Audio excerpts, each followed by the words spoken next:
prowl. That's the nothing personal word of the day. It is Wednesday, May 15th, 2024. And there was a lot of sports where players and teams were on the prowl.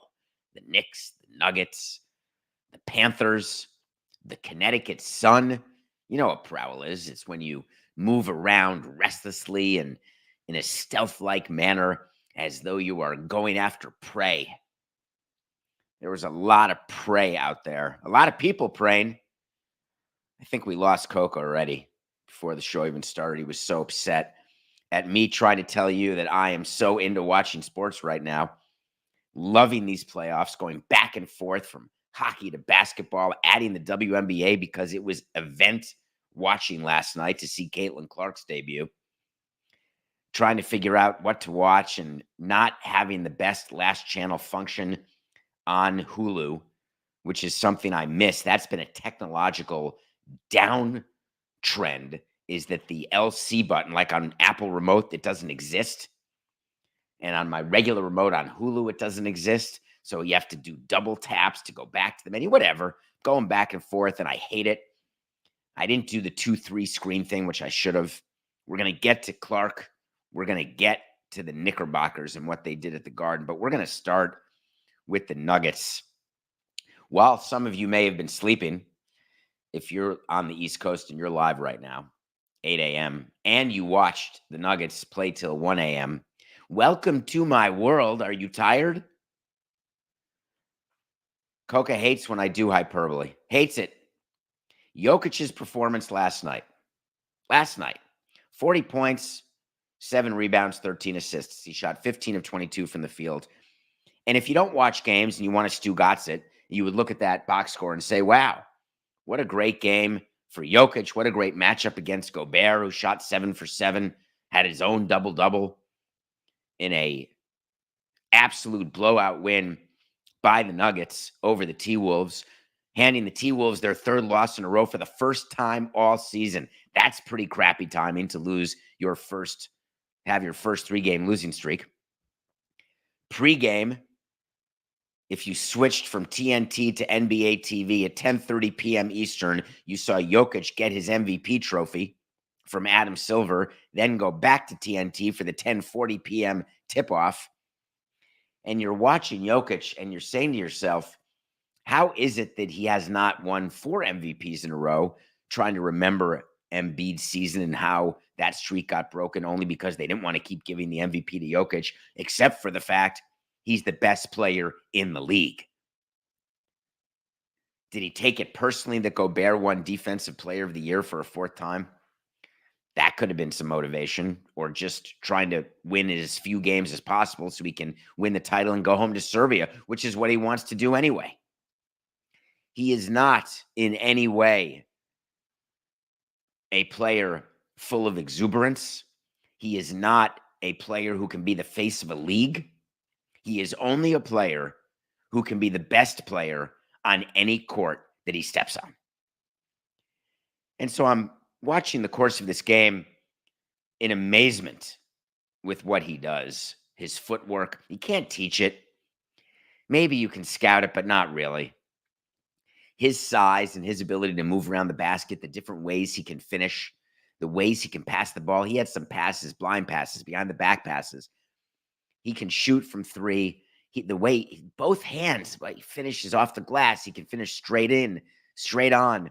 It's just incredible to watch his array of shots. Someone out there is cutting a video of his 15 made shots yesterday, and the way he made the Defensive Player of the Year look like what I would look like playing defense out there. Just befuddled. And the Nuggets being on the prowl is something that could have been predicted, and was, if you paid attention to Nothing Personal Pick of the Day. What I didn't predict was the pregame news about Rudy Gobert's fine. He had to drop $75K to Joe Dumars yesterday because Rudy Gobert, for whatever reason, I'm still salty toward Gobert, and I don't know him. He may be a brilliant man, husband, father, friend, brother, son, whatever. I can't get over the microphone licking. Is it just me? Does anyone else remember that? And then the guy gets COVID and that's it. Sports shuts down. That said, that's not what he was fined for. Maybe Aaron Rodgers would be fined for that, but not Rudy Gobert. Rudy Gobert was fined for giving the money gesture to the referees. Now, you may recall he did that once before this season and got fined $100,000 because there was the concomitant quote, which talked about gambling and how referees can be compromised because of gambling. Not good. The NBA went hard, quick on Gobert and his statements about gambling, as they should have. So Gobert learned his lesson. I'm going to make the same gesture, but I'm not going to say anything, and now we'll see what the words are worth. Turns out the words are worth $25K. $175,000 for someone who's wealthy. Let's do the quick math on that. I love doing this math because people get very confused. This goes all the way back to the Jordan and Mickelson gambling days, to the Barkley gambling days. It's all about percentage risk, what you're willing to lose, what is the value of a dollar to you, the entertainment value that you get from gambling. $175,000. Let's pretend that he makes $40 million a year. I don't think we need to pretend. I think that Coco could tell us exactly what Gobert's salary is. I believe he's a max player, but I'm just doing math for $40 million. If you play 80 games, any idea what that is? $500,000 a game. Does that sound about right to you? So basically, $500,000 a game, you're fined $175,000. $500,000 minus taxes, just call it 50% tax. That's $250,000. So you're basically losing 3/4 of one game. He's making $41 million. That's pretty damn close, Coca. Our math is close. 3/4 of one game on the house. How many of you, when you're making a bet and you say, all right, I got to work tomorrow for free, or I got to work 6 hours or 4 hours, whatever math you do to keep yourself gambling responsibly and being smart about what you do. Gobert knew what he was doing. Now, for me, I'd have to think about what is my return on this investment. Gambling, there's a definite return. You're watching games, you're interested in outcomes, you're engaged, you can be on chat rooms, you can have misery and company, or you can have bad beats and great wins. What is the benefit derived from a gesture toward a referee? Is that going to impact how calls are made? You want to impact calls, Rudy? Then be Michael Malone. Get yourself a technical when your guy gets an offensive foul, and then all of a sudden you get 3 calls your way. If you watch the game, you know what I'm talking about. You have to be razor sharp when you're on the prowl. You have to be razor sharp when you are using your fine money.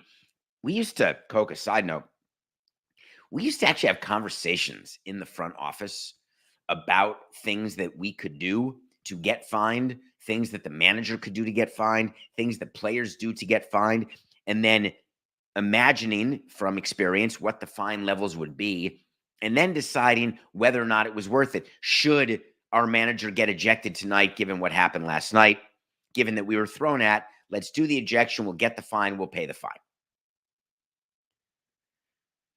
Chris Finch, the coach who just had knee surgery and is sitting sort of behind the bench, and when he gets up, he has to keep his knee straight. He got run into by a player. He was asked about the $75,000 fine to Rudy Gobert. And he said, explain to me how it's $75,000 for the money gesture, but 10 for the towel and 15 for the heating pad. That's a funny one. Wait, didn't Jamal Murray get fined $100,000? Not $10,000. I thought he got fined $100,000 for that. I'm not sure. I'm going to have to remember. I know Gobert did the money gesture. So so Chris Finch is trying to explain why the money gesture is $75,000, but Murray, who did the same money gesture, I don't know, Coca. This is why I can't hear you properly right now.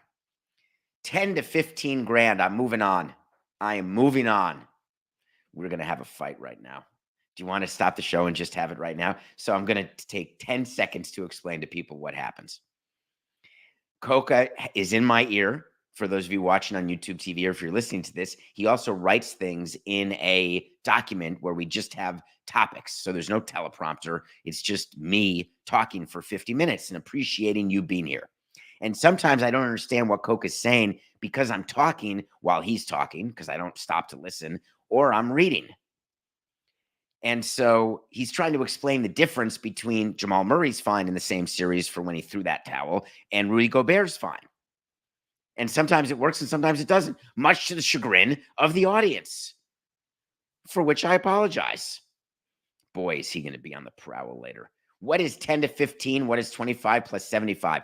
Don't know. What about people in New York? Do you like the part when they do Celebrity Row and show Ben Stiller? And there was an article in The Athletic about how MSG gives out its celebrity tickets, which is outstanding. And you see Ben Stiller and Chris Rock and Spike Lee and all the former Knicks players from the 90s. So good to see LJ and Starks and Patrick.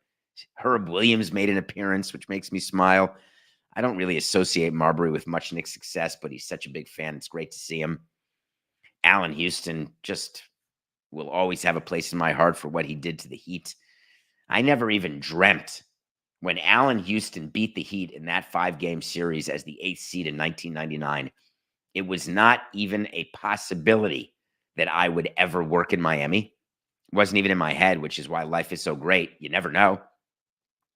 And the feeling, I just had my appendix out in May of 99, and I was out of the hospital. Back then you had to go into the hospital. And I was home, and I was in so much pain, and I had to stay very quiet during that very critical game. It was a game 5 against the Heat. It was a deciding game 5. Back then it was 3 out of 5 in the first round. And I was sitting at the edge of my bed in an apartment here in New York City, and Allen Houston's shot goes in, and I couldn't contain myself. I was such a big Knicks fan that I jumped up, and my belly button started bleeding because the appendix, my appendix surgery, I don't know about anybody else's, there's like a prong, and one of the prongs is in your belly button, and it just like ripped, and it hurt so much, but it was the hurt of love. I was so happy.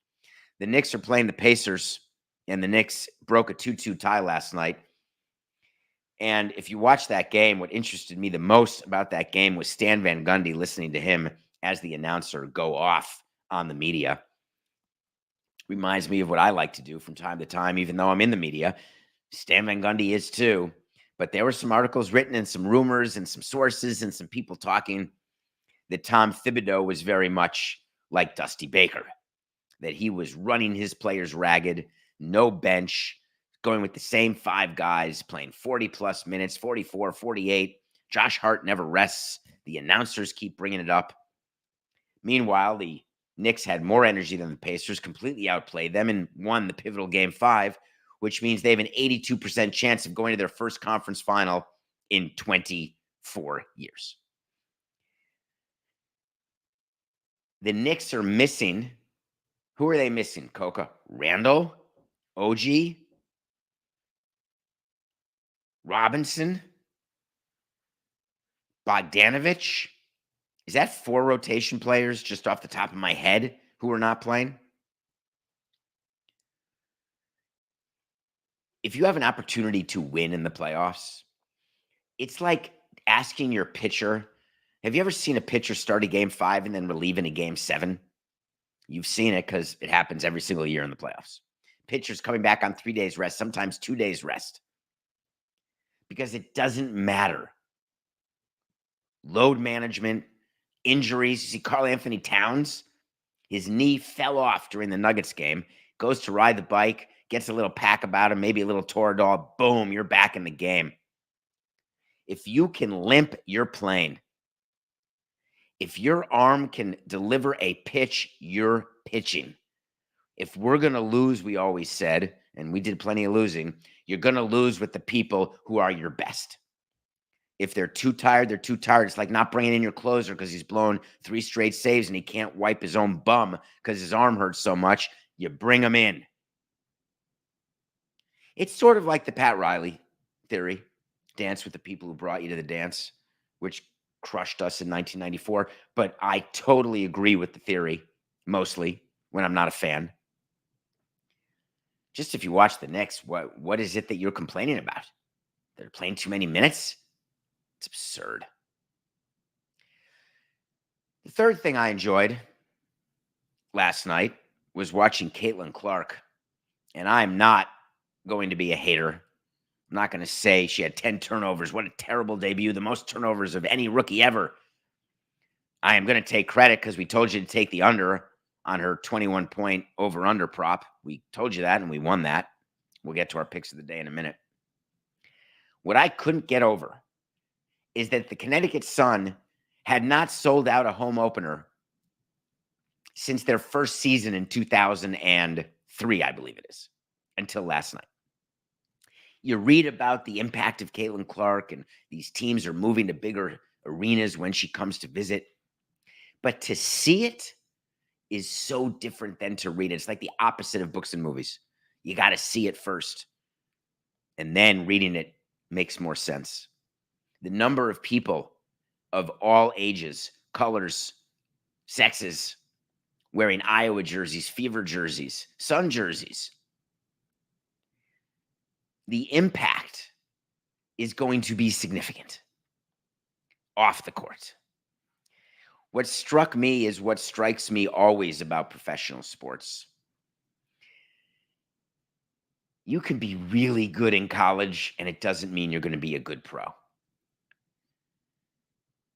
You can be really good in minor league baseball. It doesn't mean you're going to be a good major leaguer. It's the same in college football. It's the same in college basketball. Same with men, same with women. There is no way that I will judge Caitlin Clark on one game. No chance, toilet pants. She could become the greatest WNBA player of all time. Break every record. But to expect someone to come in the way we all did and play the way she played against college teams when you are playing a professional team who is way better than your team, you're really putting her in a tough position. The referees did not do her any help. They did not get the memo. It makes me think that the referees were Heismaning Caitlin Clark, like, hey, don't you come here and take over our league and get shoe deals and think that your S doesn't S. Believe you me, we've got this. The fouls that they called on her in the first quarter robbed fans of seeing her play more minutes, though she did play the most minutes out of any player by the end. But that said, she was taken out early with 2 fouls, and it felt like rookie hazing to me. I love to see her teammates trying to help her. There was a great shot of one of her teammates talking to her as they left the court at the half. She's a rookie. She's a kid. She was playing in the NCAA tournament months ago, and now she's playing professional basketball. The WNBA is going to have to act with great haste to maximize the monetization of Caitlin Clark's presence. Because I believe when you look at the quality of the product, when you look at the number of teams, the fact that they need to get expansion done as quickly as possible for money, but you may be sacrificing quality for expansion, the WNBA needs to act right now. And that's why they are, and I give them credit for that. The Caitlin wave, it's a thing. How long does that wave last? There is no wave that is this high. The 100-foot wave doesn't last forever. And when you see it, you ride it, and you take the chance you're going to get crushed. Being a rookie is just hard. People may not remember Wemby's first game. Much less touted than Caitlin Clark. Zion Williamson had a first game recently. I don't know, 5-6 years ago. Wemby's first game, my recollection is it was mediocre. I can't remember. But he turned the ball over a bunch, probably scored 10, 15 points, whatever the case may be. And there was a thought by this guy who does a podcast. I'm trying to remember his name. I don't think we have the rights to it, Coca. It's called Nothing Personal, with this idiot David Samson, who said that Chet Holmgren was going to win Rookie of the Year, not Wembanyama. And I started to take victory laps when Chet was playing great on a great team. And then Wemby, of course, was unanimous. But over the course of a season, Caitlin Clark is going to get better. But I don't know that her team will. Nothing personal pick of the day. We are up to 65 and 71. If you're not paying attention right now, we are so hot in basketball. I don't know what our streak is. We had the Nuggets 4 over the T-Wolves. That's a win. And then we told you to do the money line parlay of Knicks and Nuggets, and that gave you plus 167 or plus 16.7 for a $10 unit. That's a win. We are the only people in the world who told you to go under on Caitlin Clark's points. That's a win. Her over-under was 21. She got 20. That's an under, folks. How do they do that? We had, was it a COVID show, Matt? We did a sit down with Todd Furman, who's this amazing gambling analyst for CBS Sports. And I've spoken to a lot of the analysts over there and all the people at DraftKings who set these markets. How good are they, or their algorithms, or their computers? Now, of course, sometimes you miss. But let me tell you something. Putting her over under at 21 and having her score 20, hell yeah. So we are 65 and 71. I got 2 games for you tonight. Thunder play the Mavs in a critical game 5. Remember, the winner will win 82%. The Thunder 4 over the Mavs. That's our pick. Thunder take a 3-2 lead. Pablo Lopez is pitching against the Yankees. Pablo Lopez is a pitcher the Yankees always wanted when he was on the Fish, and he's going to show them why tonight. Twins are minus 122 over Stroman and the Yankees, and we're taking Lopez and the Twins over the Yankees, no matter how hot Stanton is. And boy, is he hot. Okay. Let's talk about the Jacksonville Jaguars. NFL schedule releases today. You all excited? Just before the show came on, they released the international schedule. Giants going international to Munich. Jets are going to London. Aaron Rodgers is going to complain about that. Maybe he'll go on Tucker Carlson and talk about the FAA and plane and Boeing. I wonder if he'll fly himself there, not go with the team. Not too expensive. He won't do that. Just take a shot of ayahuasca. Just get there. What an announcement. Just like we talked about yesterday. By the time tonight comes and the 4 hours of schedule stuff, who knows what's going to be left. But the Jaguars are going to London 2 weeks in a row where they just go and stay. It helps with jet lag. It's why having an expansion team in London does not work unless you've got a division, because teams would go there and stay for a week or two. Oh, 2 weeks, I mean, or more. But the biggest news out of Jacksonville is a wait-to-see victory for me, which I'm not taking credit for yet, because until there are shovels. But I told you the Jaguars were going to get a new stadium. And yesterday we had another public finance dream come true for a team owner. Jacksonville is giving $625 million to a team that plays games in London. And they are renovating the Jaguars stadium. They're going to do a cool roof. They're going to make it more fan-friendly. They're going to do all these things. It's a multi-year renovation, and the team only needs to be out of the stadium for 1 year. Other than that, they can stay there during the course of renovations. What struck me about this is the provision. So I want to explain it. When you negotiate an agreement with the county or whoever is giving you money, the city, the county, one of the agreements, and we haven't seen any of these from the Oakland A's as an example, but one of the agreements talks about number of games that you're guaranteed to play in that venue that is owned by the municipality, so you don't pay property taxes, that you get all the revenue from, and naming rights and corporate sponsorship rights, that you get all the revenue and pay most of the expenses other than taxes. But the provision that has to go in is what you're guaranteed. Baseball, when we signed our lease with the city of Miami and the county of Miami-Dade, there were a minimum number of games out of 81, there are 81 home games that we had to play every year at Marlins Park, now called MLB Given Lone Depot Park. MLB has an international slate.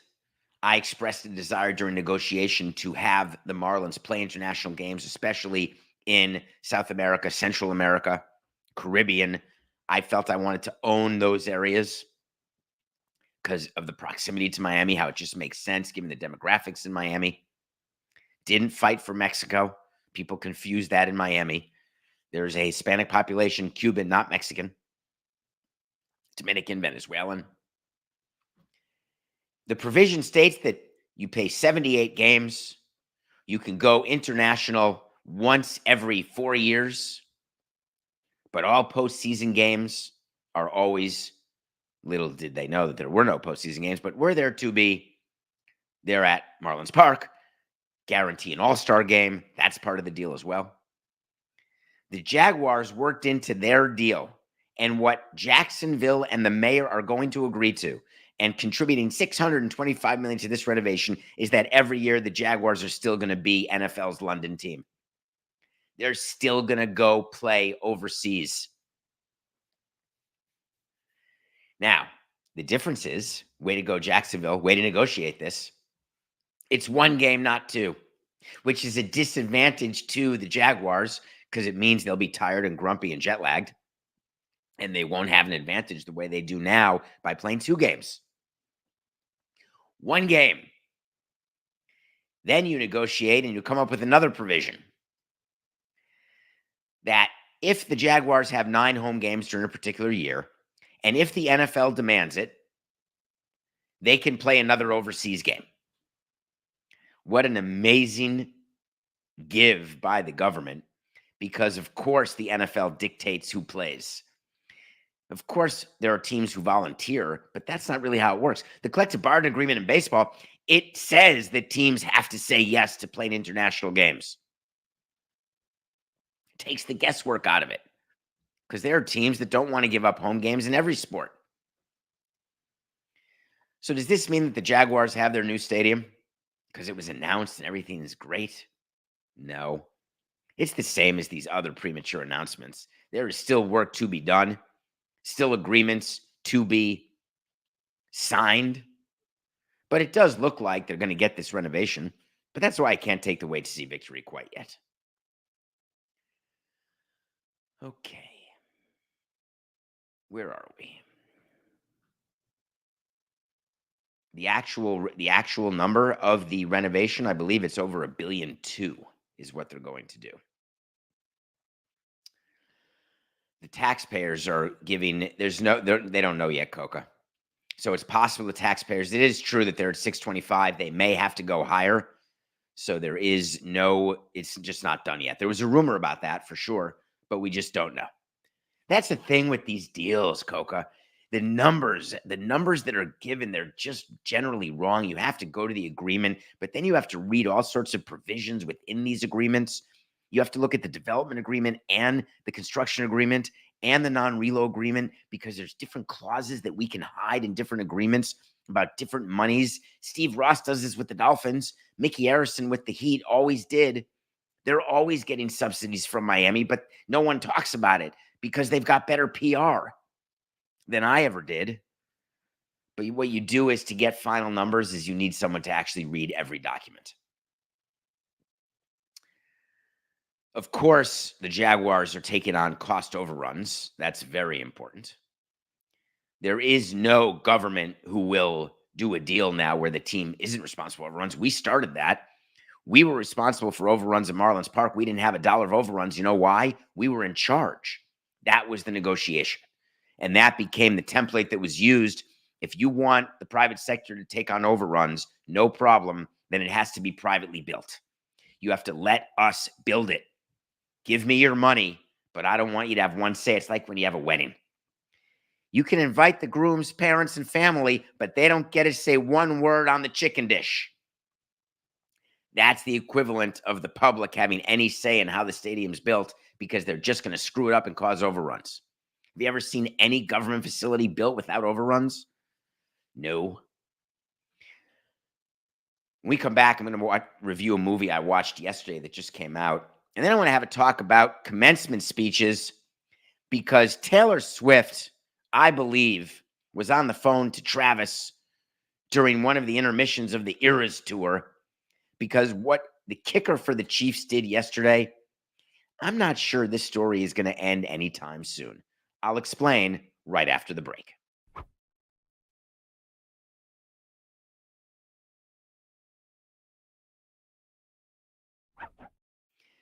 Welcome back to Nothing Personal. Thank you for being with us live at 8 a.m. on the Nothing Personal with David Samson YouTube channel. Thanks for watching us on the DraftKings Network. And above that, if you're from Chicago or St. Louis, thank you for coming to the next live shows. We will be in Chicago on July 1st and St. Louis on June 25th. So we're still over a month away. We are preparing for those shows. Can you imagine those two shows? Such loyal listeners in those cities. We are going to have fun. So much to talk about with sports in St. Louis and Chicago. There is no truth to the rumor, and I don't want to have ticket sales under false pretenses. Steve Bartman is not the guest in the Chicago show. Or is he? Guess you're going to have to come and wait to see. New movie came out. It's with Jim Cummings. It's called Last Stop in Yuma County. I'd never heard of it. I was going through the streaming channels, of which I am obviously a subscriber to, and I saw that this is now available for rent. And I recognized the star from a movie I reviewed on an earlier episode, don't remember which one, a movie called Thunder Road, which was written and starred Jim Cummings. And I loved it. And this looked a little quirky and interesting. So I watched it. I didn't even know what it was about. It turns out it's about a bank robbery. And then what happens when bank robbers can't get gas because you're in the middle of a veldt.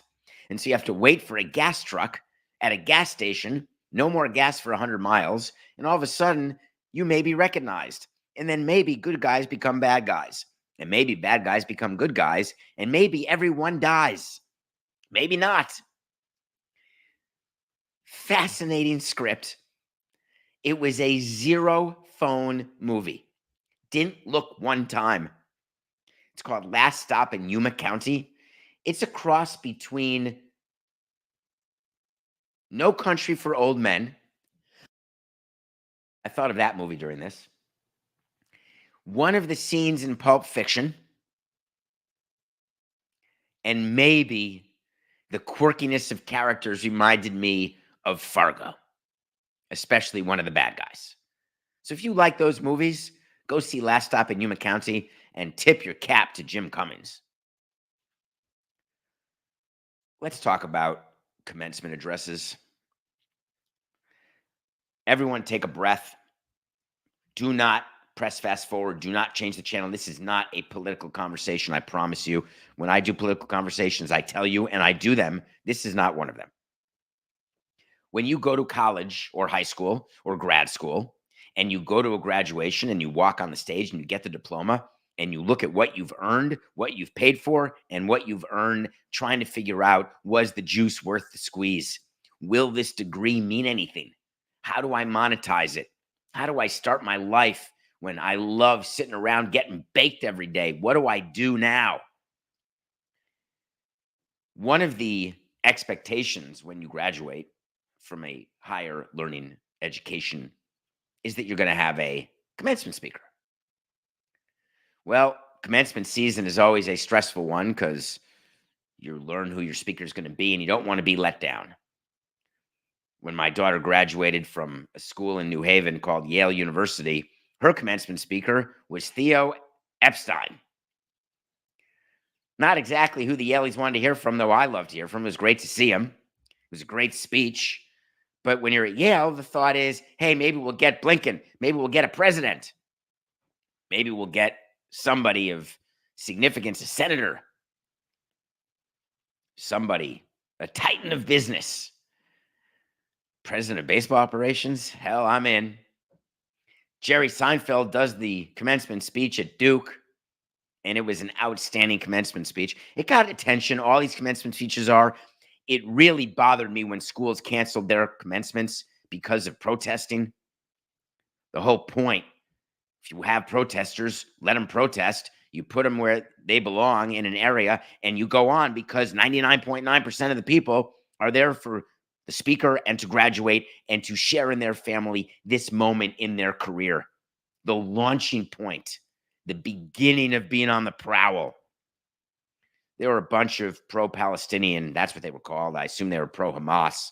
There's nothing wrong with being pro-Palestinian. There's something very wrong with being pro-Hamas, but I'm not getting political. Jerry Seinfeld's speech was about comedy. It was about a sense of humor. Wondering why are you so serious? Changing the world is a great thing to want, but not at the expense of your sense of humor. Fantastic speech. Some commencement speeches, A+. Some are an F, as graded by me. Let's talk about Harrison Butker. You may not know that name. He may be the best. Is he the best? I thought the guy in the Ravens was the best. Who is the best place kicker in football? I can't remember the Ravens kicker, but I want to say it's Tucker, but now I'm thinking of Kyle Tucker, who is the Astros hitter, who's, I think, leading the league in home runs. I can't quite think of who the Ravens are, Coca. But anyway, they've got a good kicker. Justin Tucker. Is he active? Is he still their kicker?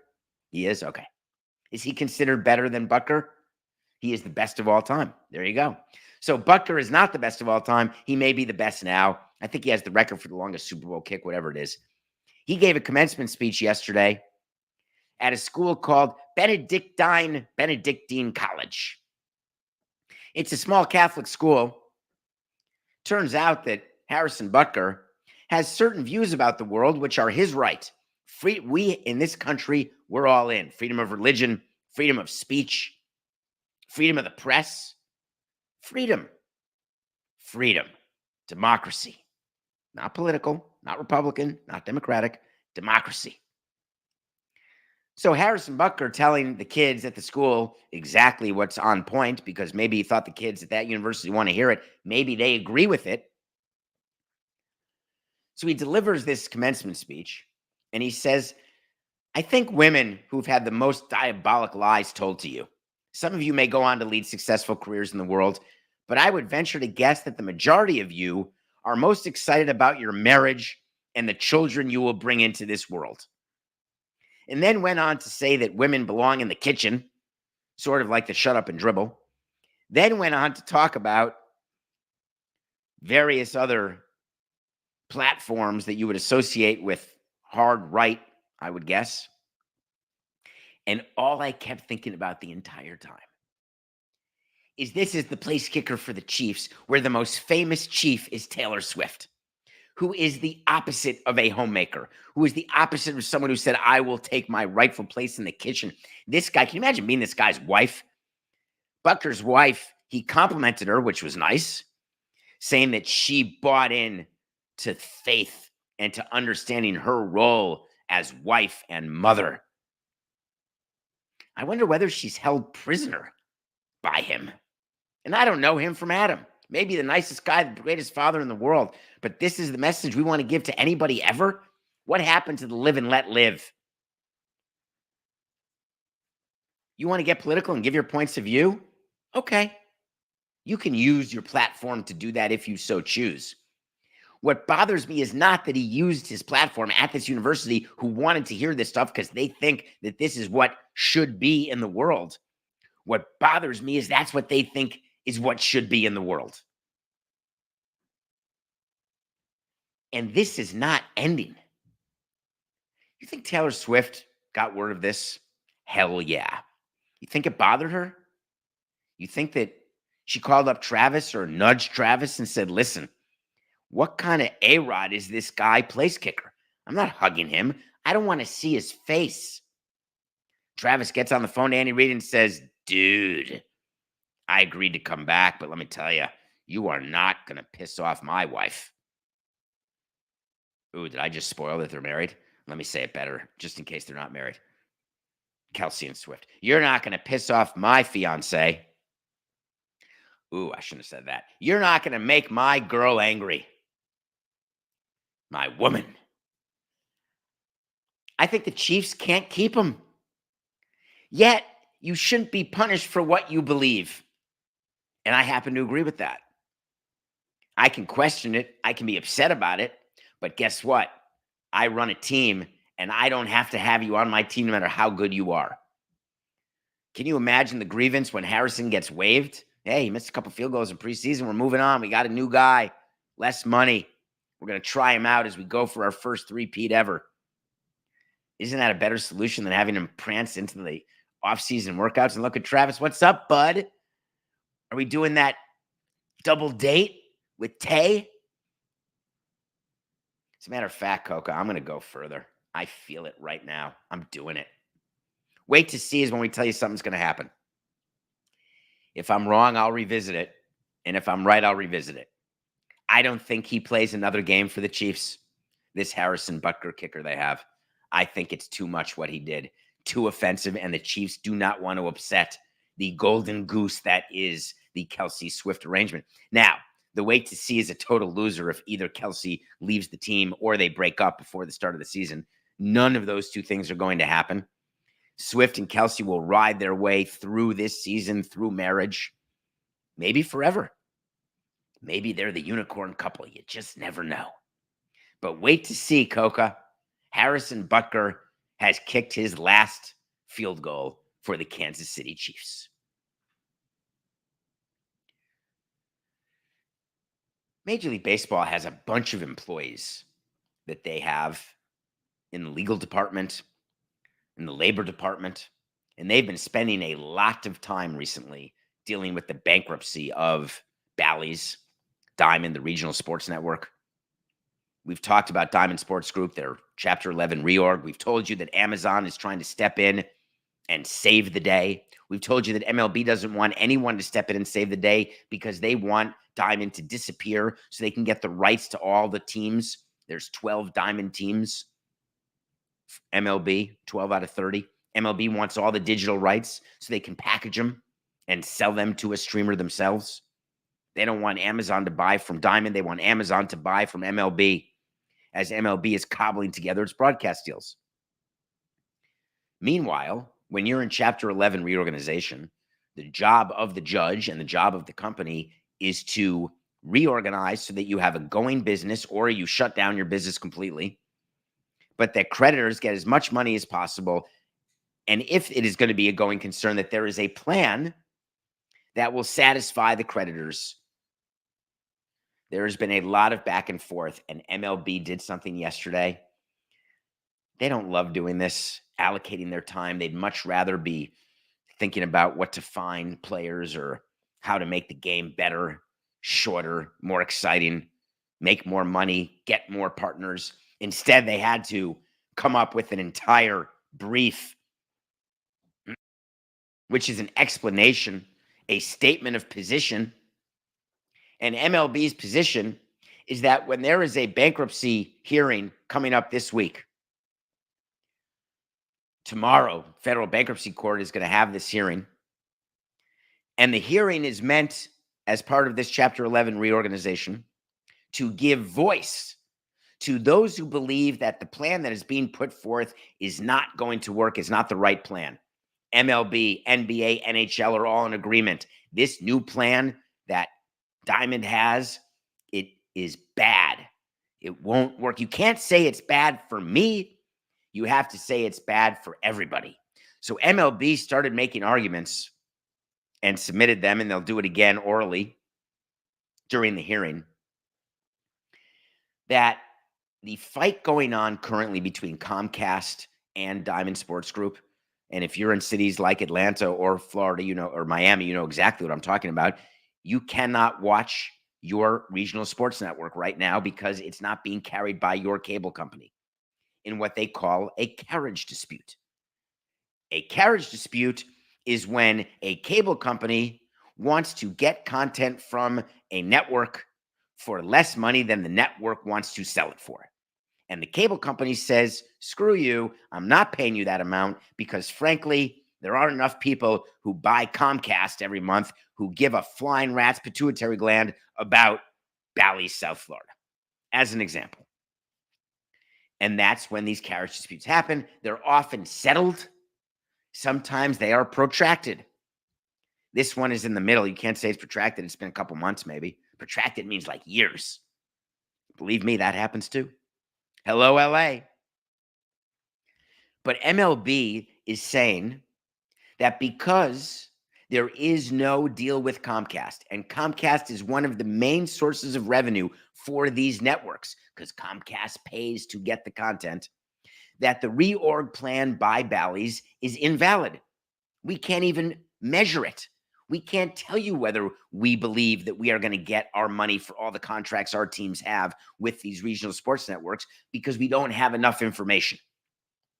So therefore, you can't approve a plan when you don't have a plan.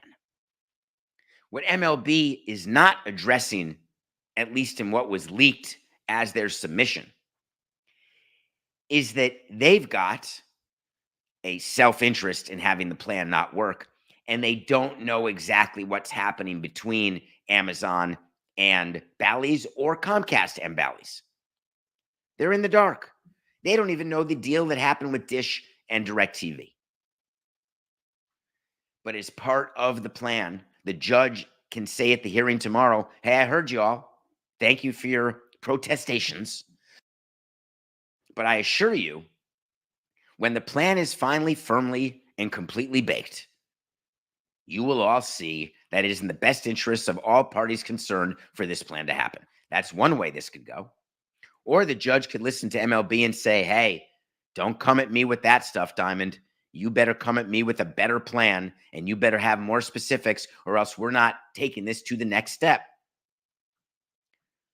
MLB, in their submission, they said that we're trying to get information on all the economics. We can't get it. They said without this information, we can't comment. We can't say it's good, but we assume it's going to be bad. And then they did something that no bankruptcy judge cares about. And it was funny to see. They filed this motion. That's what MLB did. It was like 10, 15 pages. And they listed all of the problems with Comcast not carrying the regional sports networks and how butthurt the fans are. And they listed all of these moments that the fans missed because their own team wasn't on TV. And they mentioned a Marlins game where there was like a 16 strikeout game or a great start by somebody. And, the Braves did something good. And all I was thinking about is the judge reading that and looking and saying, are you kidding me? This is a court of law. We are in a bankruptcy reorg situation. I don't care that there was a moment missed and that it was very sad for baseball fans. It's insanity to me. The judge, when you file a motion, when you submit any paperwork, you want it to be concise. You want every word to be meaningful. You want the judge never, or the clerks sometimes, I don't want a spoiler alert, clerks do read motions, sometimes even write opinions. Yes, indeed. That's what being a clerk is for. That's what having clerks is for. Multiple clerks, multiple opinions, even up to the Supreme Court. You think the judge is saying, what kind of disrespect is that? I absolutely understand the business of your motion.